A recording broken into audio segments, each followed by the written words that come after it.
4 तारखेला पलावा पुलाचं जे अर्धवट पलावा पुलाचं उद्घाटन झालं, त्याच्यामध्ये अपघातामध्ये अनेक लोक जखमी झाले, बाईक स्वार पडले आणि मोठ्या प्रमाणात त्या रस्त्याची दुरावस्था झालेली आहे। याच्यासाठी आयुक्त पोलीस उपायुक्त अतुल झेंडे साहेबांना यांना निवेदन दिलेलं आहे की ज्यांनी या अर्धवट पुलाचं उद्घाटन केलं आणि ज्या कॉन्ट्रॅक्टरनी निकृष्ट दर्जाचं काम केलं आहे त्याच्यावरती सदोष मनुष्यवधाचा गुन्हा दाखल करण्यात यावा, याची मागणी करण्यासाठी आम्ही सर्व शिवसैनिक आज अतुल झेंडे साहेबांना भेटलो आणि त्यांनी आम्हाला आश्वस्त केलं की याची सखोल चौकशी करून जे याच्यात दोषी असतील त्यांच्यावरती गुन्हे दाखल करू असं त्यांनी आश्वासन दिलेलं आहे। नाही, थोडं काहीतरी गैरसमज होतोय। आम्ही ज्या दिवशी या पुलावर गेलो त्या दिवशी देखील आपण बघितलं असेल की पुलावरचं काम अर्धवटच होतं।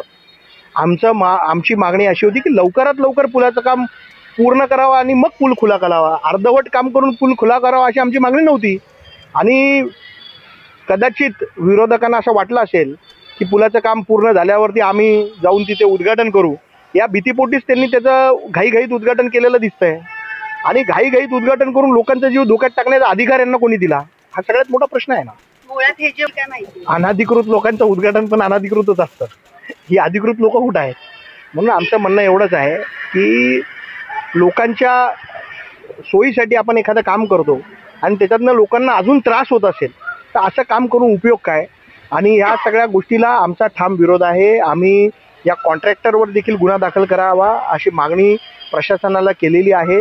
त्याच्यामध्ये ॲस्फाल्ट मास्टिकच्या ऐवजी डांबर वापरून रस्ता पूर्ण करण्याचा प्रयत्न केला गेला, लोकांची दिशाभूल करण्याचा प्रयत्न केला गेला। तिथे इंजिनियर्स होते, त्यांनी हे सगळं कसं होऊन दिलं, त्यांच्यावर देखील गुन्हे दाखल व्हावे अशी आम्ही मागणी केलेली आहे। बघा कसं आहे, उद्घाटन करताना जे उद्घाटन करताना व्हिडिओ सगळे व्हायरल झालेले आहेत आणि याचं स्पष्टीकरण किंवा बचाव करण्यासाठी काही लोक पुढे येतात।